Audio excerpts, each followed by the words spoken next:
Thank you very much. Good evening. I'm Mark Robbins. I'm from the Taxpayers Association. We have co-sponsoring organizations. We've got Alison Collard from the Voters Association, Dee Goff from the Chamber of Commerce, and all three organizations. And I'm sure the community is very pleased to welcome to this town hall our guests, our elected officials, Sharon Shewmake from the state legislature, and Barry Buchanan from County Council. Thank you very much. I'm just going to make a couple of introductory remarks to introduce our guests and then to say something on behalf of the Taxpayers Association, and then I'll let the guests come and make any remarks they want to make, and I imagine it'll be mostly question and answer tonight. Sharon is happy to say is a Cal Aggie from my home state, PhD in agriculture and resource economics, undergraduate degree in environmental science and economics, and she's associate professor of environmental economics, urban economics, and energy policy in the College of Business and Economics at Western Washington University. She was elected to the Washington State House of Representatives for the 42nd Legislative District, which includes Point Roberts, in November 2018, and she took office in January this year, 2019. Barry Buchanan is a fourth-generation Whatcom County native and a U.S. Navy veteran. He previously served on the Bellingham City Council and is now serving his second term on Whatcom County Council, and since 2018 as one of our two at-large members. In 2019, he is Executive Pro Tempore, Chair of the Criminal Justice and Public Safety Committee, and a member of the Public Works and Health Committee and of the Natural Resources Committee on Council. For the benefit of Sharon and Barry, I just want to mention what the Taxpayers Association has sort of been focusing on recently. Two things I want to mention. One, at sort of the state level, I guess state and county level, we are interested in exploring ways that we can strive to be more self-reliant and to be more in control of our own destiny in Point Roberts. Within the context of being an unincorporated community, we still think that there are avenues and mechanisms for greater self-determination. We have that with the gas tax money, for instance. We have an agreement with County Council that that money will be spent on projects that are recommended to it by our Community Advisory Committee. We're particularly interested in seeing if there's some way to get access to some, it's not complete control, but strong influence over some portion of the remote sales tax that's flowing into the county because of the increased ability of the state to collect Washington State sales tax on purchases made online to Amazon and replace sales in the country, where that tax is destined, part of that tax, the local part of that tax is destined to the jurisdiction where the products are, to which the products are consigned or shipped to. And we get a lot of products shipped into Point Roberts, but unfortunately as an unincorporated community, our share, if I can call it that, gets lumped into the general county general budget. We'd like some of it, and it could still be controlled by County Council, but we would have it earmarked for Point Roberts projects. So that's sort of what we're eager to talk about at the state level. And at the county level, I think the taxpayers, we're not alone, but I think we've been at the forefront of being absolutely disgusted with County Park and Recreation. In particular, what's happening at Lighthouse Park, the inability and disinterest and refusal to really get on board with the Lighthouse project, which has now been abandoned, but would have been a great thing for Point Roberts, and the systematic dismantling of Lighthouse Park, one little asset and facility and amenity at a time. So those are things that are very much on our mind, taxpayers. Now I'd like to invite Dee and Allison, if you want to say anything on behalf of your organizations. I was going to say, I think at this point I'd like to hear from both representatives and then follow up with questions. Okay, well let's get to it. So why don't you both come up want to separate it. I can I think the interaction between state and county, because sometimes we depend on the county, but the county would need different state legislation to do things that we're asking them to do. So I think this is really an interesting dynamic here. We're pleased to have you both here. Maybe you can both come up and take questions. We do have some cordless microphones that I can help get to the questioners. I'd just like, can we just do a quick little opening, I think? Yeah, please do. Sure. Hi, thank you so much. I am Shewmake, your 42nd District Representative. I had an incredible session last year. I learned a ton about how government works. One takeaway I will say is that it makes academia look positively efficient. The things that I'm passionate about are finding ways to reduce poverty. A big one of those is early learning. So investing in early learning is one of the best investments we can make. This may not be a particularly important topic in Point Roberts. I don't know as much as I should. We had an incredible session talking about climate legislation. So we passed 100% clean electricity, which will be getting the carbon-based fossil fuels out of the grid in Washington State, which I think is really exciting. We passed some orca legislation. This is also something that you probably experience a lot in Point Roberts, is the beautiful Salish Sea. And then my approach to government generally is I think we should look for pragmatic solutions that are fair and equitable and protect future generations. I know that Point Roberts, being an isolated community, doesn't always feel heard. That it's hard to figure out solutions to the problems that you're dealing with. And one of the reasons that we hold this town hall is to hear this. And I really wanted Barry to be able to come because, like Mark was saying, sorry about that. Sometimes I get asked a question and I have to say, well, that's the county's responsibility. And so this time we can't punt on you. We have to figure it out together. And so I brought my notebook here and I plan on taking lots of notes. And I really want to hear from you about how we can better serve this community, its unique challenges, as well as the opportunities here. So here I will pass it off to Barry. Thanks, Sharon. So, yes, as announced, I'm Barry Buchanan with the Whatcom County Council. And the last time I stood in this room, just kind of dealing with some of the issues that Mr. Robbins brought up, was the lighthouse. I was a very strong proponent of your lighthouse project. In my first term, it was when we were offered that wonderful gift from a member of your community, $500,000 to start that project off. And I was so disappointed that we didn't follow up and really make that happen. So believe me, I'm a believer that that's an important project for your community.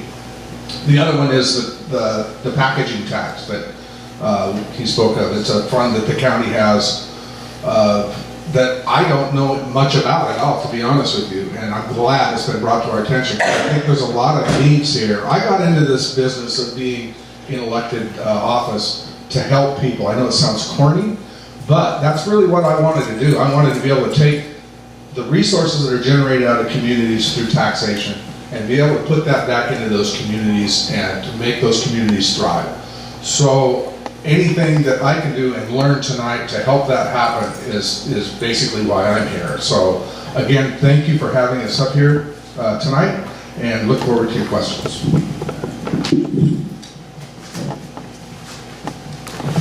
Go ahead. No questions. Questions?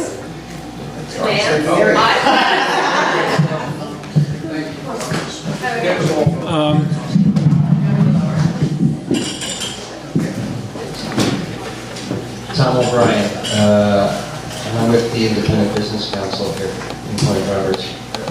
Primarily a question for you, Mr. Buchanan, though I think either one of you might be able to speak to this. I know that you're somewhat aware of the lack of economic development strategy in Point Roberts, and that's been sort of at the forefront of the last 8 months' great effort from the Business Council, which is to, at the very least, bring to people's attention not only the fact that we need one, but there's actually a a set of guidelines that are kind of laid out by the county for unincorporated areas, similar to Ferndale and Sumas and the other incorporated areas, and that is that it's any economic development strategy or plan that comes from a small town must first be in harmony with the comprehensive economic development strategy of Whatcom County. It must strive to be that. And in our efforts for the last few months, we've gone through the CES quite extensively. And I think the one thing that I've found, or that we've found as a group, is that just as Jack Lowe said it in April when he was here, that it really starts with, it has to come from the local community as a consensus that is brought to council and the county executive's office, so that something that has not existed and is a huge challenge, typically it can take 2 to 3 years, hundreds of thousands of dollars, but for an area like this, that's not necessarily the case. And I'm curious, do you have experience, having been on council these last few years, any of the unincorporated areas coming to council with a desire and or a proposal or a strategy for creating an economic development plan? Because we know which other areas don't really have them. They might have desires for working plans that haven't been implemented. I'm curious, what's your experience as a council member dealing with unincorporated areas going through that process? Sure, I can tell you about one that I'm working on right now, and that's Kendall. The East County is typically known as being under-resourced for a vulnerable population. And I'm going to guess last spring, I set up a small group that was actually the fire district up there, the water district up there, a developer that was getting ready to embark on a housing project in that area. And so it occurred to many of us that there was a lot lacking in economic development in that area. It was actually a food desert. So it's even the extreme side of that economic development issue. So we are continuing to work on having the developer look at actually putting a commercial development in the county. The county has already zoned the area for it. Small town commercial is what that zoning is called. So yes, I do have some experience. It's not come to fruition yet. It's kind of in the middle of the project. The developer is still having to come up with some good drawings and things to be able to go out and look for tenants. That's one of the biggest probably barriers that we're going to face, is finding someone that wants to do that. So I guess in the short of it, what I'm trying to say is that there is a lot of room for county government to work with private development interests and communities that are not incorporated to try to come up with solutions that are going to meet their needs. When you mentioned the STC, that's 2061 for Kendall? Pardon me? That would be 2061 for Kendall, STC, out of Whatcom County? I don't know what The you county said. Small town commercial. Oh, yes. Yeah.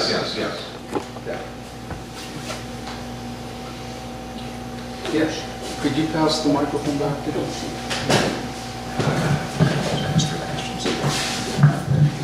Representative,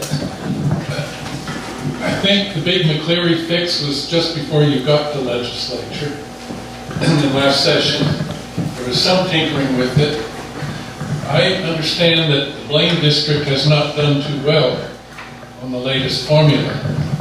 And do you have any hopes of adjusting the local levy part of the latest fix so that Blaine can fund more positions than it, or as many as it has now? Do you mean that the levy, the loosening of the levy caps? Yes. I do think that they were not doing enough of a job taking into account areas like Blaine, where the property tax values aren't quite as high as they might be down in Seattle.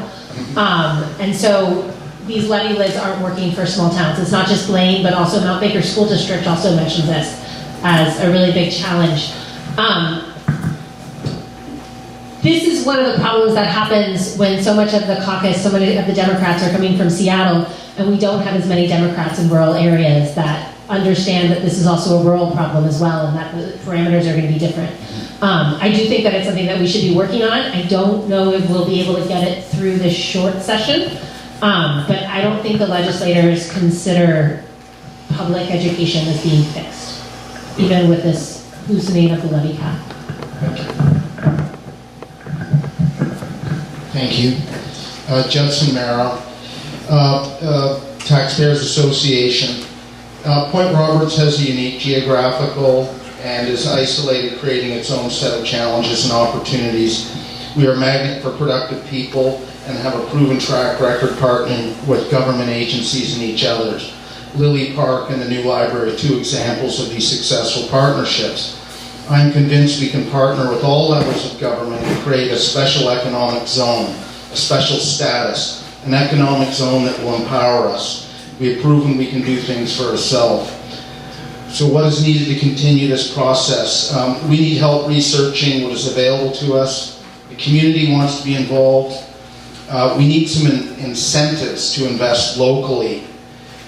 We have a proven track record and we can do more. I am wondering if locals investing in their own communities could be added on to the Opportunity Zones program. Oh, interesting. So adding something like Point Roberts as an opportunity zone? Or that we may not qualify, is what I heard, that there'd be an add-on to the Opportunity Zone program that would encourage communities like Point Roberts to invest in themselves. So what would the tax incentives that you're looking at then? Maybe some, maybe some sort of tax break or other incentives that actually locals with resources would be encouraged to invest in startups and co-ops and other good for community ventures. So just to be perfectly frank, so my other job is an economist, and when we looked at the literature on opportunity zones, they haven't been as successful as we're hoping they are. They seem to have like a small labor impact, but not all the other impacts that are promised. So, I mean, I'd be willing to pursue this idea further, but it's not been successful in ideas that it's been targeted at, so I don't know if this is something that we want to do in Point Roberts. My understanding of some of the challenges of Point Roberts are, and this is just hearing from this community, is, you know, getting someone from the health department out and you open up a restaurant, right? And some of these kind of the transportation costs of interacting with government for permits, and dealing with some of those issues. Not as much the taxes, but I could be wrong, and we can talk further about this. I don't know, I feel like I'm just talking and talking. No, that would be really great. I did present something about this to Congressman Delveni 2 weeks ago, and she's voiced interest. She wants to hear about it, but I wanted all levels of government involved before I gave her the details that she requested. So both of you, I would like to be able to further more information and ask for assistance. I mean, I certainly wouldn't oppose it. I'd need to learn more to figure out what kind of tax breaks you're talking about and how it would work. So have you done any engagement at all with the Port of Bellingham? We did a little bit. Some people wanted them to do our economic development plan, and it seemed that they would assist us as we did our own, basically. So some people were a bit disappointed in that. I personally like the idea of us doing our own economic development plan, but we're getting more of a collaborative spirit in Point Roberts, to do our own vision and our own economic development plan with the help of others.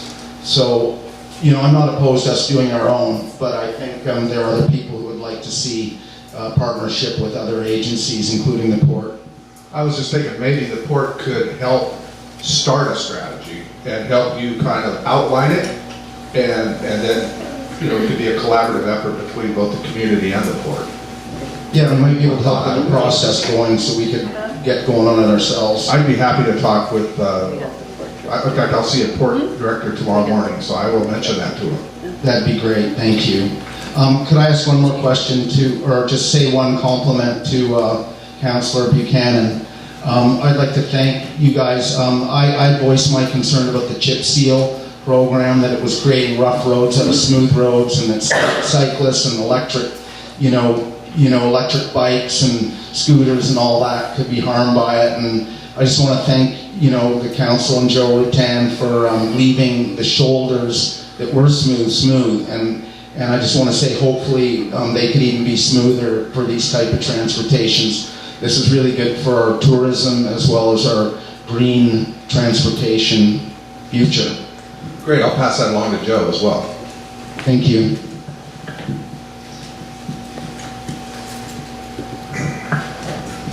Ken Calder.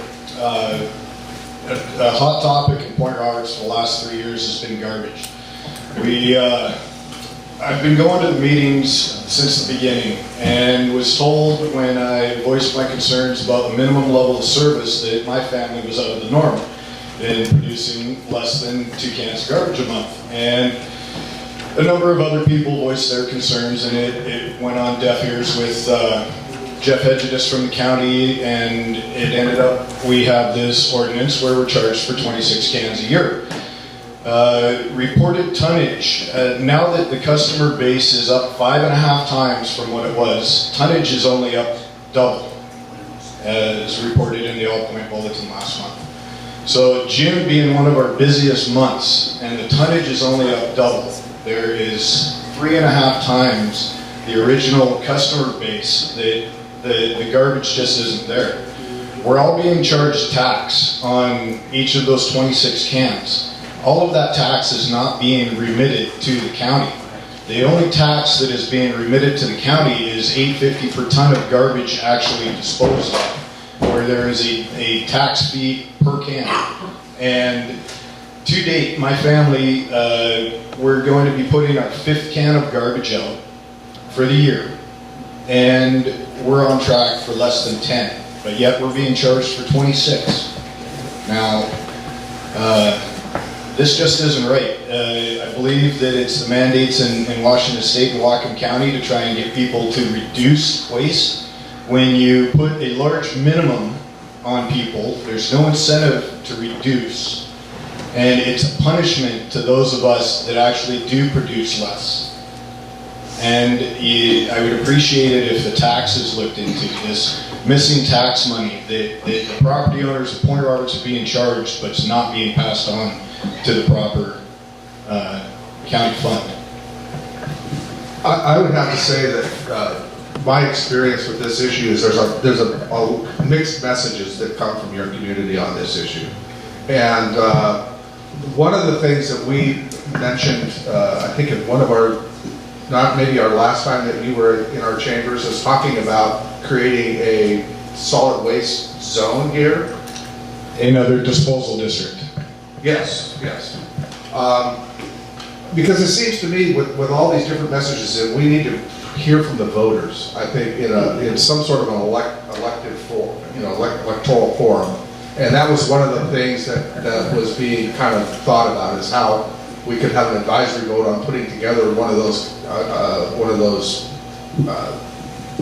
what's the name of it again? Disposal district. Disposal zone, yes. It's not called a solid waste zone. Because they have some of the same kind of things set up out on the islands, right? Lopez Island has yeah. its own disposal district. So, I think we need to do a better job both as a community and as a government in looking at this issue a little more holistically and to figure out some best practices that are going on. And because I just feel like, it just depended on which meeting you were at, on what side of the issue was being pushed. So I can't speak for the health department, but I will say that I believe that we need a broader conversation on this issue rather than kind of the seesaw thing that we've had going on for the past couple of years. Because it gets very frustrating, to be honest with you. It's hard to make a decision when you're overwhelmed by one side of the issue, and then the next time you have a meeting, you're overwhelmed by the other side. So we need to find that voice here and to figure out what that voice actually is. And I'm really interested to hear that. One more thing, with the cost of garbage here in Point Roberts, because of the task, the extra efforts it takes to get it out of here, hauling it wherever. As a general contractor, I try and separate my loads, and you know, if there's recyclables, we try and put that in one truck. I sent my employee today with complete load of just straight metal. And when he got to the transfer station, he was told by the Sun's owner that it gets charged as garbage rate, 13.5 cents a pound instead of 5 cents a pound at the recycling rate. So what should have cost $7 for the metal to be dropped off in the metal bin, which is where it was put, that was charged over $20. So there are other issues going on with not following the unified fee. There is scrap metal recycling that's supposed to happen here in Point Roberts, but when the people aren't afforded the proper rate, it's not right again. Well, I totally agree, that's wrong. Okay, Thank you. we don't think that's the truth. Okay, I'm going to insert a question here because it relates to what you said about difficulty defining the voice or the common view, which, you know, if a community is divided, it's divided, and that's a difficult situation. But I'm just speaking for myself because at the taxpayers' AGM recently in July, the membership directed the board to look into, to explore ways in which to possibly make our advisory committee more representative.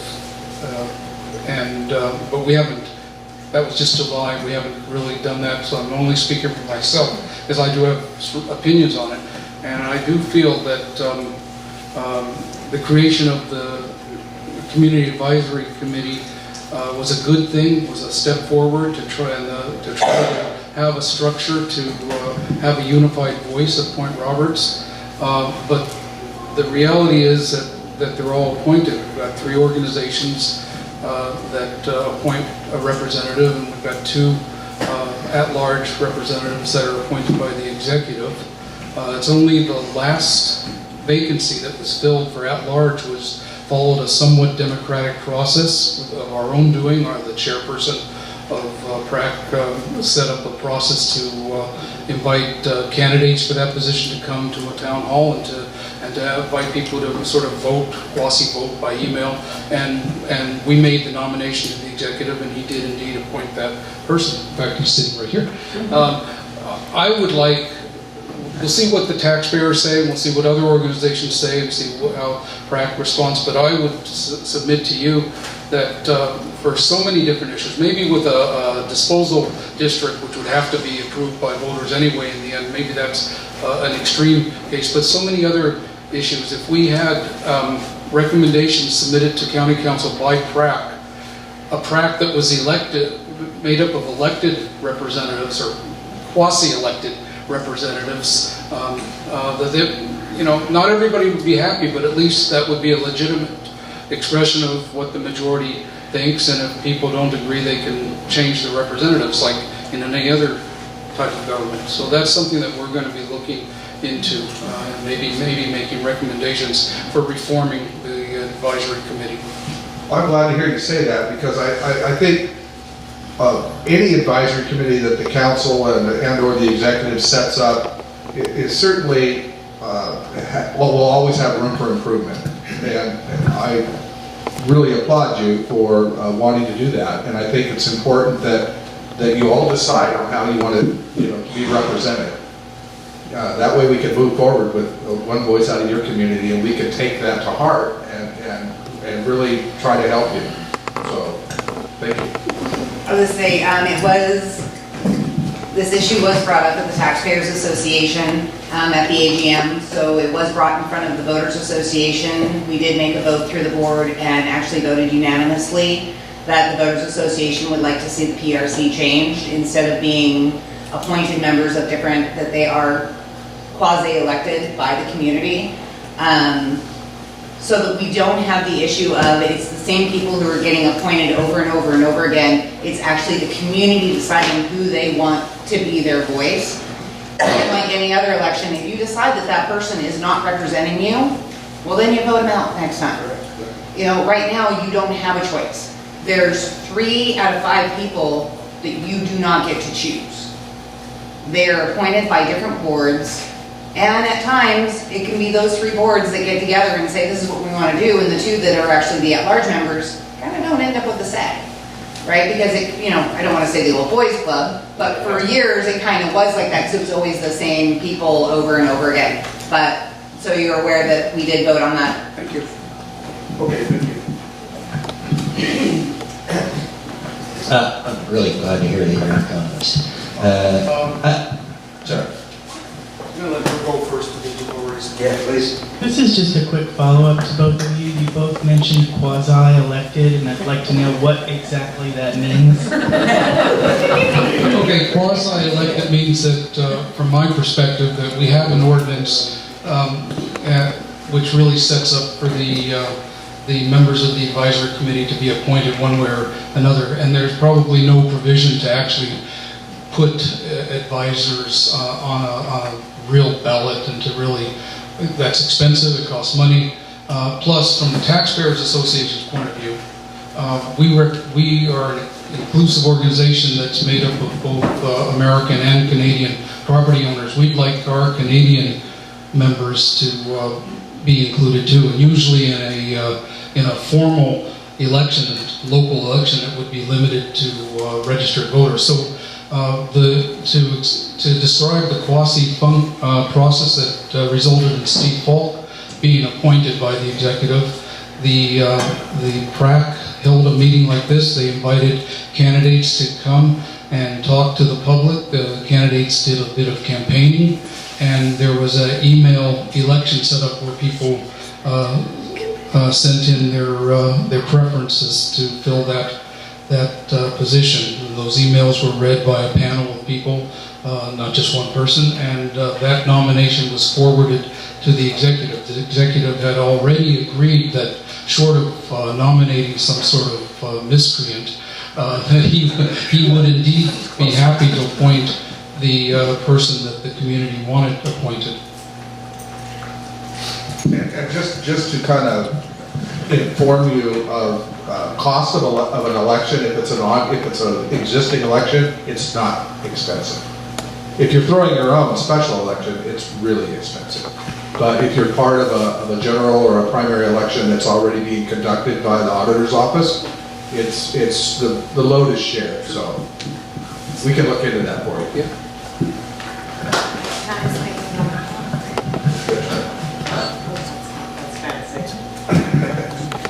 With Mark's comment regarding the voters and how you like the Canadians to also be involved with the taxpayers, when it comes to the voters, there's a large part of our population who also lives on a green card, which does not allow them to vote either.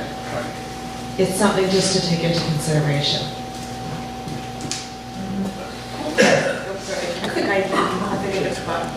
Tommy, I don't see any other, oh, sorry. Oh, well, I mean, could that be that just, like right now you have 2 at large, and then 3 appointed by the various organizations? Could one be part of the Whatcom County election process, and then have another one where the taxpayers are paying it, and kind of have different rules and different roles? Definitely.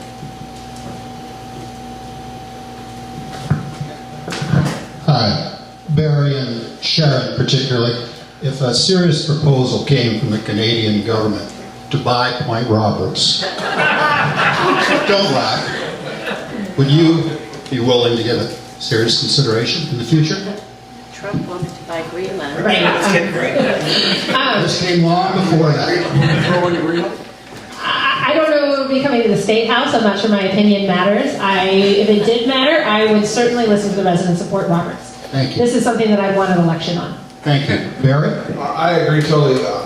I'm certainly not in favor of cutting Point Roberts loose, that's for sure. However, I think it is a decision that needs to be made by the community, and it would have to be an election to it. So you would consider it? I would listen to the people of Point Roberts, yes. Thanks. Good for you. So back to economics, and something that sort of jumped out at the Business Council in the last handful of months is that when you're dealing with sub-area plans and you're dealing with governing documents by which GMA, all of this stuff, words matter. Specificity is of the utmost importance.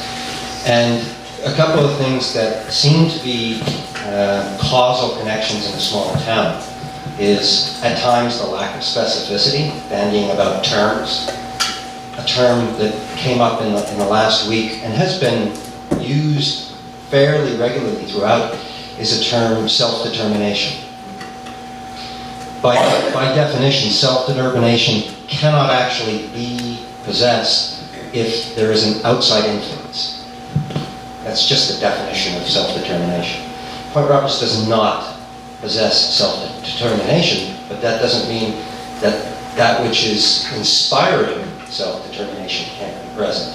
So, words are very important, and I find that in looking into economics, and looking at the way you have to fall in line, or at least be in step with the pre-existing governing documentation, the other thing that seems to be the hitch is how does council, or how do the other governing bodies calculate what constitutes consensus in a town where you have, call it 1900, call it 1300, but the makeup is 60% Canadian can't vote, all that's been discussed here. What does council, when listening to an argument put before it or a proposal, where is that line being drawn?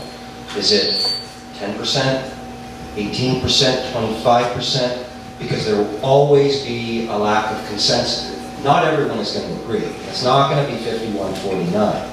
And on the most important issues like economic development and things that fall out of that, zoning and such. So when someone comes to council or comes to the legislature with a local problem like this, how do you look at Point Roberts and say, okay, now that is a gathering? It may not be all the organizations in harmony, but that's a body of persons that's got a wide range. It covers the business community, it covers residents who don't have businesses here. Where is the threshold? How do you see that? And what drives you to say, okay, yeah, that's not just a great topic, that's got momentum, consensus? Well, that is the eternal question of government and democracy. Setting up elections and how they work, there's about 15 different types of election systems that we could use that might be better off than our winner 51%, right? And as for making these just difficult decisions about Point Roberts, I can only tell you about my governing philosophy. And that's that you want to look for win-wins. You want to look for, I think government solves problems that people can't solve as individuals, right? So when we talk about environmental issues, right? If we all throw garbage into the trash, me stopping to throw garbage into the ocean, me stopping to throw it doesn't stop it, right? We need to come together and agree on things. A lot of the issues that divide Point Roberts, I'm gonna listen as best I can. I'll try and weigh the evidence. I'll try and look for win-win scenarios. I try to incorporate some sort of cost-benefit analysis in looking at, is this solving a problem? Is this equitable? Is this fair? And but before I do all of that, I really do try to listen to the community. And I can't tell you exactly how I hear that community voice. I think the advisory council is helpful. I think people lobbying me is helpful when you send emails in about this or that. I can't too much about the garbage, thank God. But I don't know if that answers your question or not, but I do think that our job is to help people and serve the people that want to either self-determine their own, but also figure out how we can all work together. And just to add to that, I think there's no one-size-fits-all answer to your question. For me as a personal legislator, I use a lot of what I hear from the community, and I use my values. I was elected on what I think was my being able to explain my values to the public through the electoral process. And getting elected is, you feel that your values are important. But there's just no magic number. There's no 49, 51, 22. It's who makes a compelling presentation, but it's also, you know, we get a lot of our guidance from our staff. It's important that we find out what's practical to do, what's affordable to do.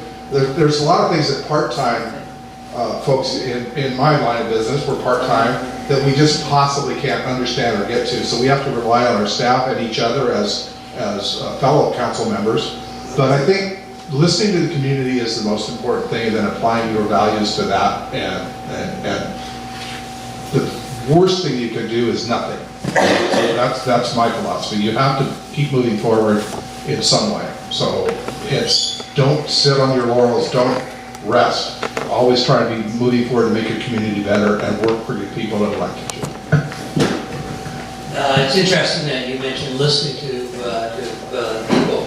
I rode my bike here tonight, and as I'm going along these newly improved roads, like Tyee, which was one of the only smooth roads, which is now chip sealed, and thinking about the road department, reminded me of a scene in a movie, Fiddler on the Roof, where the guy comes up to the rabbi and says to the rabbi, is there a blessing for the czar? And the rabbi says, yes, there is a blessing for the czar. God bless the czar and keep him far away from us. And that's how a lot of people feel about the road department. Some of the decisions that they made were absolutely mystifying. I won't go into them, but we deal with the library system when they're talking about a new library. They had meetings with the community, asked them what they wanted.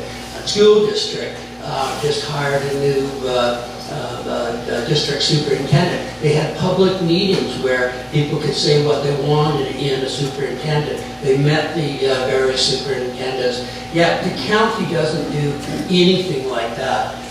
The Parks Department is a perfect example of them sitting there making decisions that affect us without talking to us. And my question would be to you, how come the county doesn't do more outreach? That's a great question.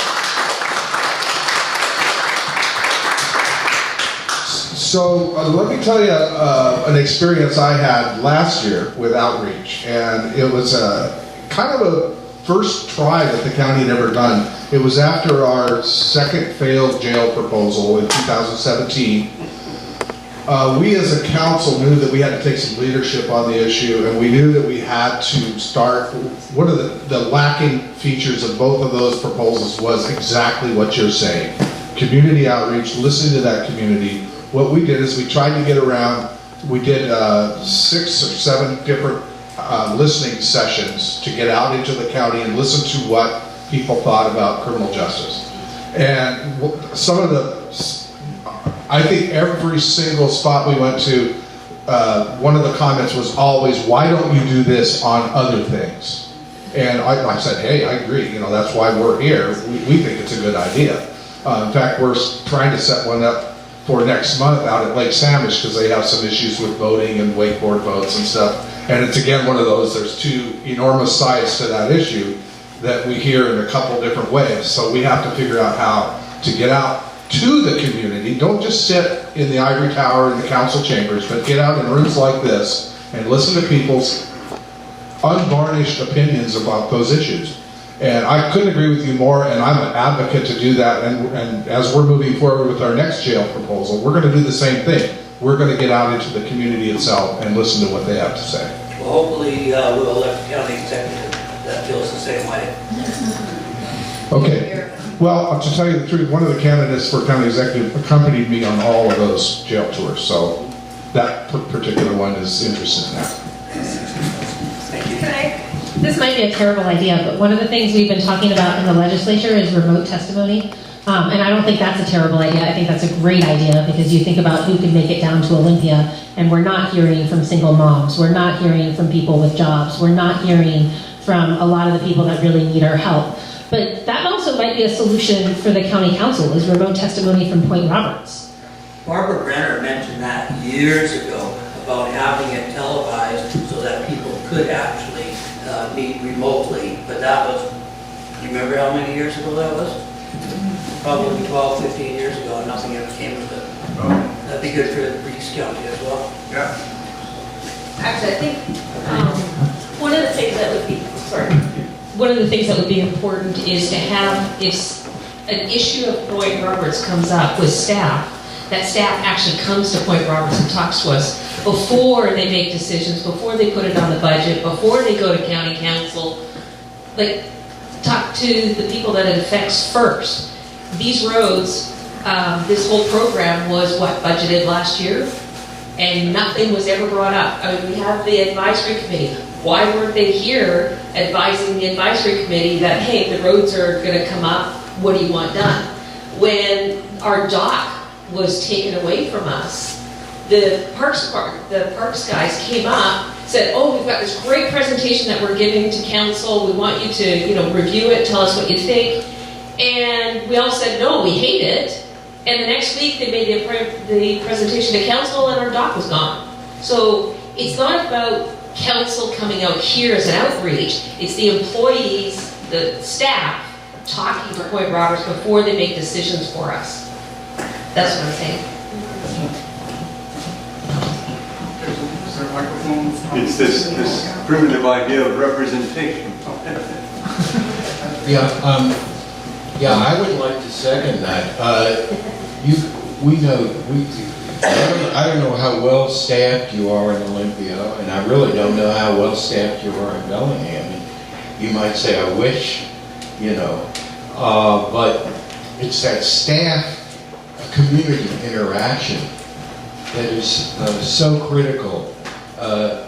Point Roberts has, other than I've had experiences in different places, but other than small Navajo communities and Eskimo communities in Alaska, I've really never seen, and maybe it's the geographic isolation, and maybe it's a lot of things. I can't speculate on the why, but I've seen concrete accomplishment here that is extraordinary on the part of an American community in this day and age, whether it's and not without tremendous difficulty, the library, the Lily Point, a number of things, the cell phone towers, that whole thing, but a carry-through and a commitment and a consistent carry-through to the end on the part of the local people here that is extraordinary.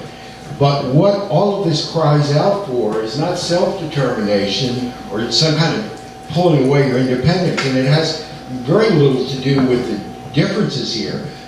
But given that level of energy that can be harnessed by various people on various projects from beginning to end, it's the working relationships with each level of government. And by that I mean down in the weeds, stuff that you guys on a day-to-day basis may not be handling, but it does come down to staff, however adequate that is. And just to make one other point, two other points. The economic improvement zone that Judson was talking, we were thinking of it in that light, sort of reinvestment of things here that differs from an attempt to get a highly poor area to get an infusion of external capital. It's about the people, engaging the people. The people are the resource that we're talking about here, and their ability to engage the correct people on your end. And that's all I'd like to say. Thank you very much. So one of my biggest issues lately has been on kind of the overarching thing that we're talking about here in the last few speakers, and that is the communications that the county, the avenues of communication the county has, and it's horrible. I'm going to tell you, there is not even a department, a communications department within the whole of Whatcom County. There was back when Pete Kremen was the executive. We had Joe Bates, who unfortunately died on the job, basically. He was a great guy. I went back to do an earthquake exercise with him back in Washington, D.C., and he was just really good at getting information out to the community. But it's not that it's not only lacking, it's completely missing. So I think that we need to have a communication strategy of someone that is able to communicate what staff is doing, come up here, talk to the community, find out what you guys need to do, and that's their job. Their job is to be able to, maybe they bring one staff person with them. They're the communications person. They bring Joe Rattan from roads, county roads, or somebody else from public works. But that's what we're really lacking, is that communications to the whole of the county, not just Point Roberts. So I'm very much in favor of setting up a communications department within the county governmental structure.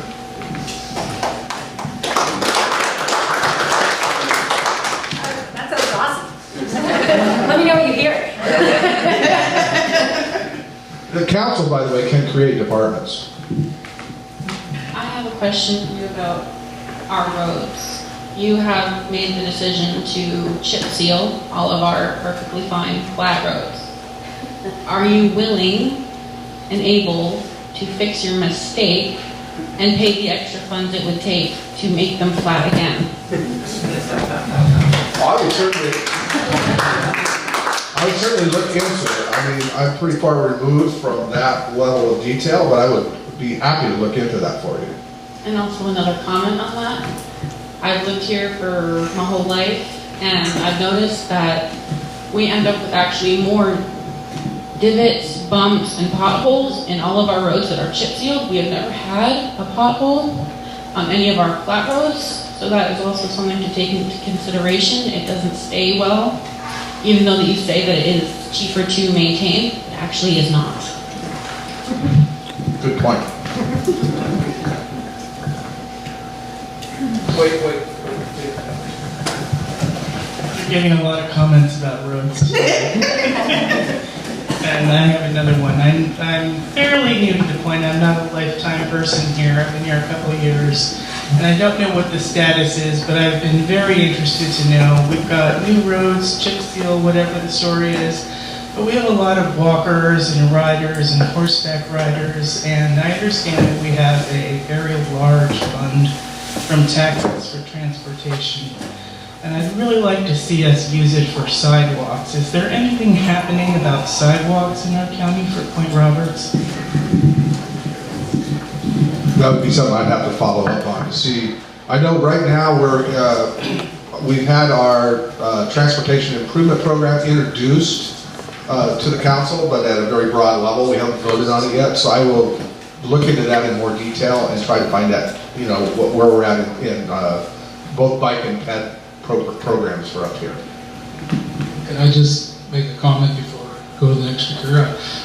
We have I guess you can call it large fund built up in the fuel excise tax fund, but it's not large enough for sidewalks. I mean, we think it's large because it's $1 million, but when you're talking about sidewalks, which probably are not part of the plan for rural communities, so unfortunately, it's not large enough. So to get to that, I mean, we've tended to talk about improving shoulders, but there's lots of constraints there too.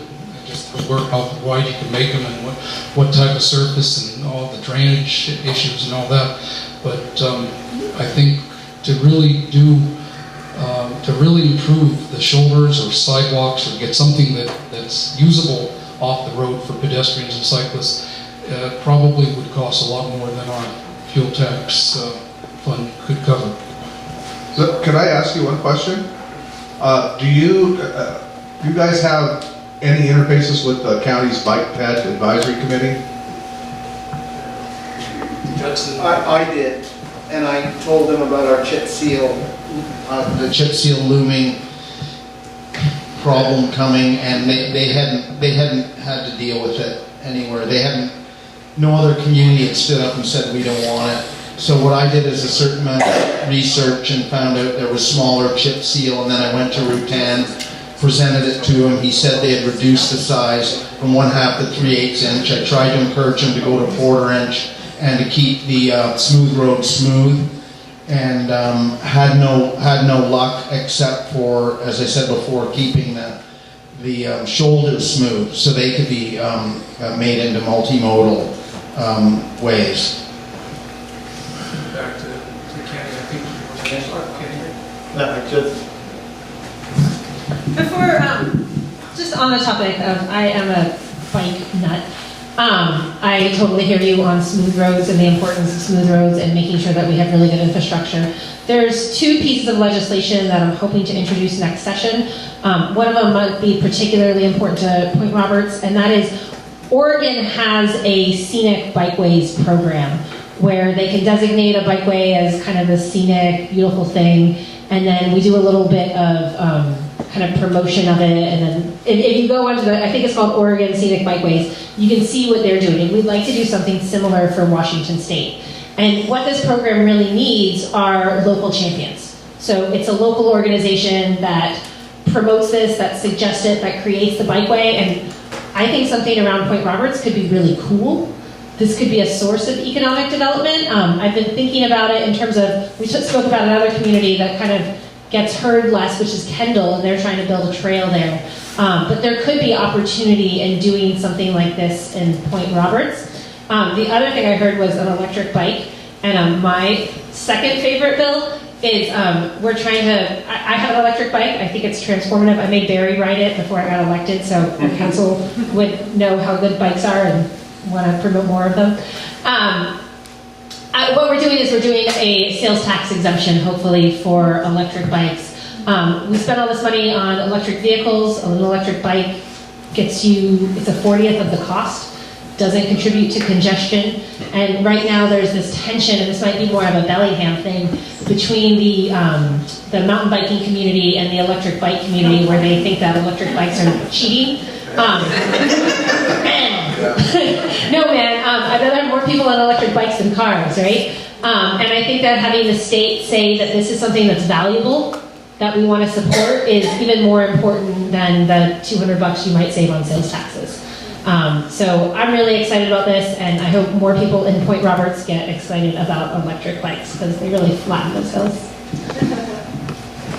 About 20 years ago, there was a proposal by one of our local members at the time about bike paths and getting easements from private property owners, and plans were delivered, everything delivered, and I don't know whatever happened to it except it died. But it may still be in the archives somewhere, but it's about 20 years ago. And some of you here may remember that, but if you were here at that point. So, and the part about the shoulders and sidewalks and stuff, there's a big problem with water mains and the ditches, and you can't go too much further wider than the shoulders already are because of having to move everything else. Yeah, it's okay to switch topics. It's only Point Roberts indirectly. This is directed at you, Sharon, because this is a state issue. An interesting statistic popped up recently. If you look at the gap in taxation, it's paid by the top 10% versus the bottom 10%. And you rank all of the states, the worst is Washington State. And it's because we don't have a state income tax. And the taxes that we have, and we generate a pretty good tax revenue stream here. That's because the state is well off economically. And what it's done is it's generated through property taxes, permitting fees, nuisance taxes, alcohol, gasoline taxes, and these are all regressive. And they hurt the poor working class the most, which is why we have this astonishing gap between the top and the bottom here. And I know there's a sticky wicket down there because of all of the constraints that are imposed upon the legislature. But it can be done. And I'm wondering, all I'm doing is raising this in the hope that, I'm sorry. Can't get the two of them too close together. It's too close to the speaker. So that's it. That's my little speech. I'm done. Tax policy is our values. It's saying what we want more of and what we want less of. We did raise taxes this year, but we did it in a way that didn't increase the sales tax and the property taxes, and I think that's something that we should be proud of. I do think that a capital gains tax is potentially in our future. I've heard loud and clear that the 42nd doesn't want an income tax. maybe you guys do, but the rest of the 42nd doesn't. Personally, I'm an economist, I don't care. I don't care how you tax me, right? I'm happy to pay for the good schools, the good roads, all the public goods that our economy needs to function well. But in terms of raising revenue in a way that doesn't fall on the backs of the poor, I think the capital gains tax is a better way to do it. I've been trying to sell people as there's about 200 people in Whatcom County that would pay a capital gains tax. Most of them probably live in South Bellingham, so not in my district anyway. This would be mostly a tax that Seattle pays for. We would be talking about, the last proposal I saw, it would be for capital gains over $100,000 per year, $200,000 for a couple, and then a 13.3% tax on those capital gains above that amount. And so this is not if you sell $100,000 worth of stock, this is if you sell $1 million worth of stock that you bought for $900,000, right? So that capital gains, that first $100,000, you're not even paying a capital gains tax. And that's still able to bring in a lot of revenue that we need for schools, that we need for roads, that we need for all the things that our state needs to do to better take care of its people and provide economic opportunities. As long as it's progressive. At $100,000 or more, it's going to be progressive. Speaking of taxes, we have a privilege tax on self-haul garbage. You use your own time, your own vehicle to haul it to the transfer station, and you pay a tax to get rid of it. I don't understand why we're being taxed for our own effort and our own vehicle wear and tear on our own vehicle. So who collects that tax? You do. Is it the county? Whatcom County. It's Whatcom County, okay. And the state. And Washington State. So it's both state and county. Okay, let me look into that for you, okay? Thank you.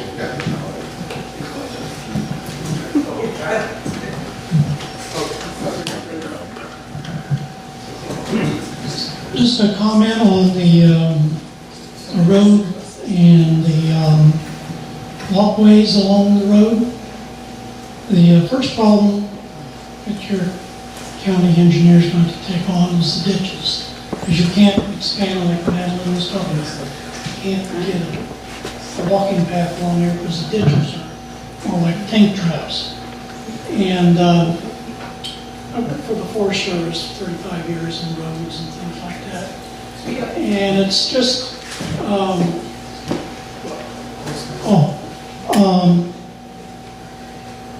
the ditch doesn't have to be any deeper than about a foot and a half with a 3-to-1 slope going to there and 1-to-1 back slope. What they need to do is fill in the ditches, so it's not so deep, and then use arched pipes instead of the rounds, and increase the size as you collect water. Up in a higher elevation, as it gets down, you get more water shooting off the land. There's all kinds of considerations right there, but until you fix the ditching situation, you're not going to get any width or paths other than what we got. That's it.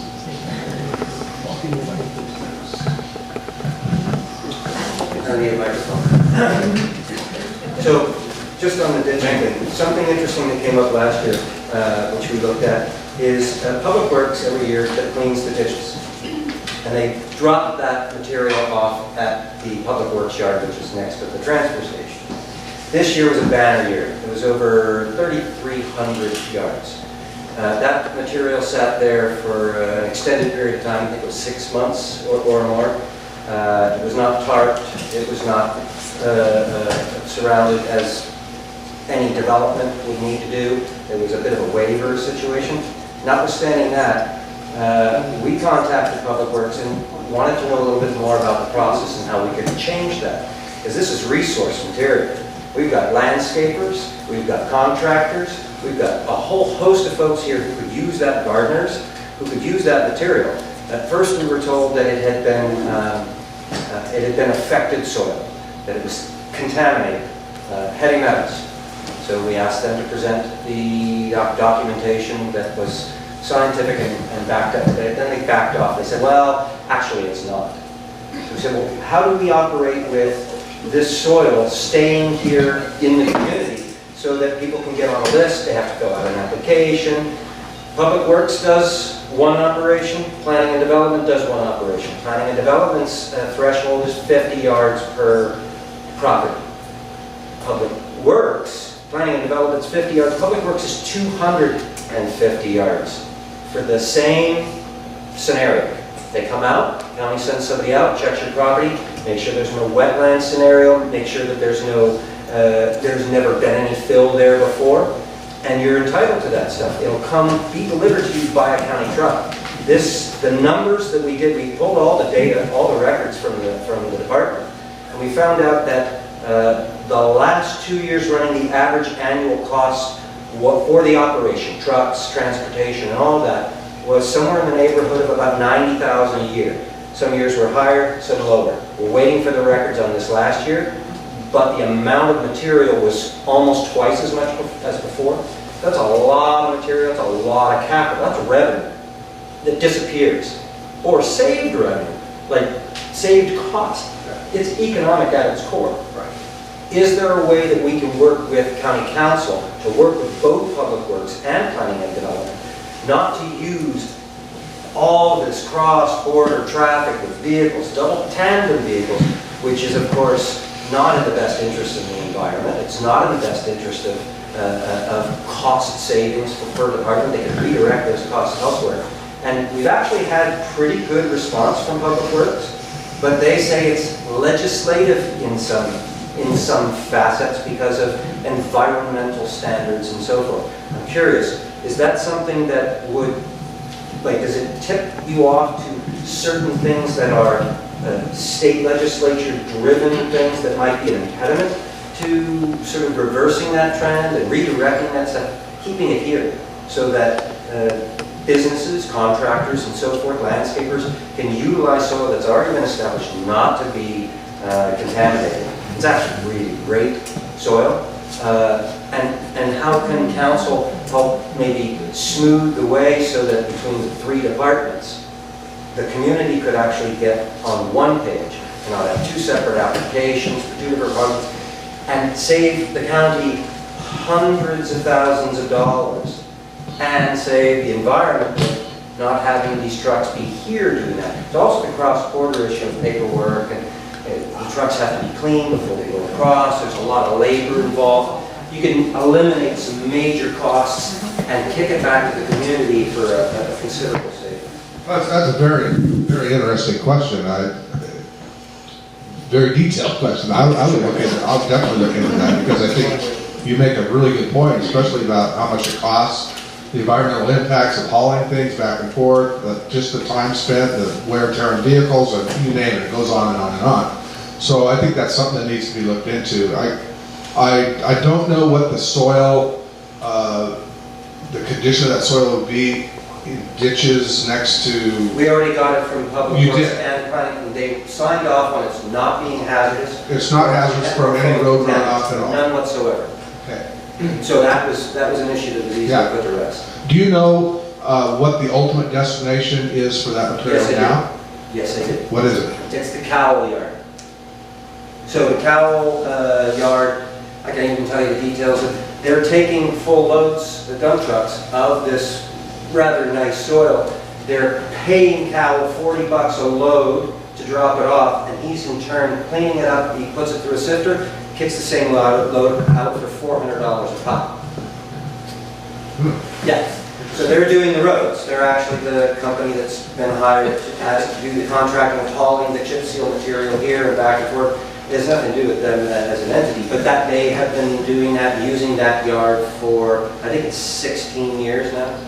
So let me get this right. The county, first of all, they excavate the material, then we go store it here at the Public we store Works. it, and then we go through the cost and effort to come and pick it up and transfer it, and then we pay somebody to take it. Who then gets a problem? Cowell was backhauling it when they were coming up here. Cowell was backhauling it at As the they end were of the doing the day. chip seal this year, yeah. When they were hauling stuff for the marina and doing it, dealing with all of that, they were not sending specific trucks up It's the here. first year that's happened. They backhaul it most years, and so they backhaul it so they don't go home empty. And it was Cal who was backhauling it. I watched them pull out every day. But we got the records from Public Records in Mark Burfield. We've got the last 5 years, except for this year we made the request. They're not completed with that. So it's not inconsiderable. I mean, in a small town, a couple $100,000 is, I mean, that's considerably more than has ever been drawn out of the TBD fund. And in the $1.3 million in that TBD fund now, and since its inception, which I think was the early 90s, it has only ever had, for Point Roberts, it's only ever had, I think, a total of $80,000 taken out of it. Well, and I'm sure this whole issue is not unique to your community, so Yeah. I'm sure it's elsewhere in the county. Yeah, we're on the west side of Point Roberts. On the northeast side of Point Roberts is Maple Beach Marine Park that has a seawall that is getting degraded during this winter and all the storms. The community down in Maple Beach has been trying and fighting to get some mitigation done to that shoreline to keep it from being torn away by the storms. And so far, nothing has happened. Nobody from county has stepped up to help them. The PRAC hasn't been able to get anywhere with it. And this community is going to lose their seawall. We already lost, one property owner has lost over 6,000 square feet on the west side from the last winter's storm. So is there any state funds that can help them to get that shoreline mitigated? The Canadian side of that shoreline. I have no idea. I'll look into this. How much does it cost? Something like, how much does the seawall mitigation cost? Thanks. I spent a good bit of time with Joe Buchanan over the years, back when I was chair of PRAC. It's expensive, probably around $2 million, but what really needs to be done is the wall needs to be removed. Doesn't need to be shored up, because the wall is terribly destructive. The waves crash into it, especially during storms. It churns, it pulls the rocks and sand, and it sends them north. And one of the reasons why there's a nice beach at Centennial Beach is because they've got all our sand. If you take a look further down where the private road is, there's no seawall. And there's a low one for a space, and then it stops. And where it stops, the beach goes out, and it's level and smooth. So what really needs to be done is the wall's taken down. You need to build up a sloping structure based with rocks, sand on top, beach grass on top, to anchor it and hold it. Then the waves come in, they go up, and then they go back down again. And that protects it, and that holds it. That would cost about $2 million. That's the same strategy we're doing at Birch Bay. Yes, exactly what's Yeah, done. so you're absolutely right. That is what best available practices are finding, that's those seawalls that we thought were so protective and awesome in the 40s and 50s are now, being proven that that's not the way to do it. So I agree with you. And in fairness, Joe can express enthusiasm for looking into that. We maybe need to follow up, or maybe this can lead to some follow-up on your part. But I mean, he was, looking at maybe using some of our TBD funds, but clearly that would just be a down payment on something like this. But he was quite positive about working on that project. It is part of the parks, right? It's part of the parks. Well, It's county park. Well, county park. the beach is county park. The seawall, Joe Rutan looks at the seawall as protecting the road. I don't know where the park begins and the road begins. Joe always looks at everything protecting a road. It would have to be a collaboration between parks and For sure. Public Works. and Public Works. And in 2005, we actually installed at different homes along the south side. We did 5 different, what they call soft shore protection, which is with the rocks and how you're doing your, were installed in 2005, and they're standing up very well. I have a question. I'm going to ask Barry a a basic civics question. We're all pretty familiar, at least the Americans are very familiar with our U.S. federal constitution and separation of powers. And I think in our mind, at least me, I always have that model in mind when I think of county government. You have county council, we have an executive. Does that hold up, or is that an incorrect analogy? Because it seems to me that county council certainly has power of purse strings. You have to approve everything. I mean, laws don't get passed without county council passing them. But it seems to me that county government is very much driven by the executive and the administration. I'll take this back to the situation with the lighthouse. We went to county council when we perceived that support from the county parks and recreation was waning. We didn't really know why. Later we came to the conclusion, probably it was the direction from the top, from the executive.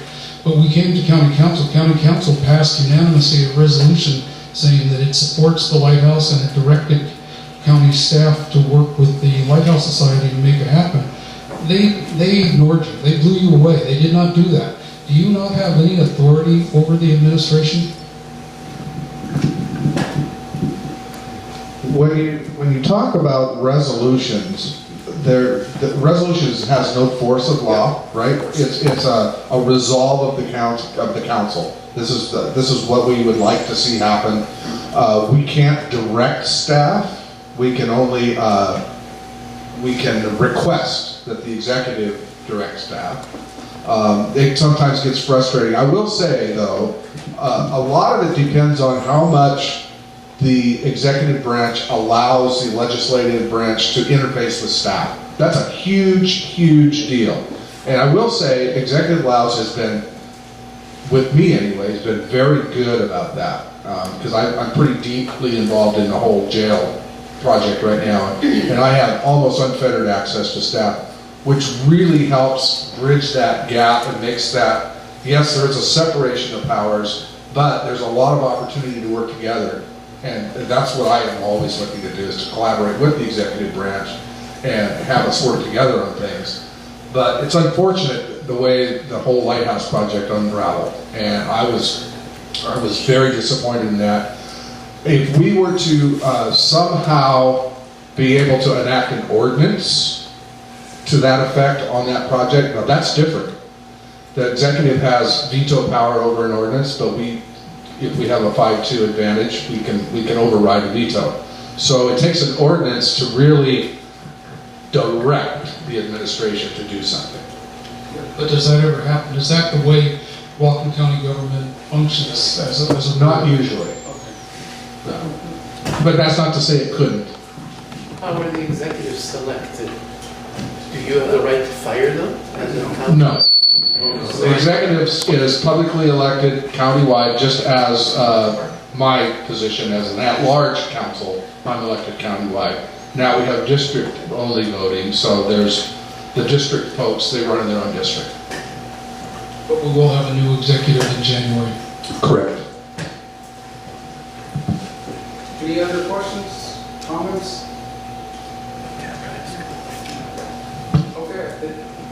Okay, turn it off.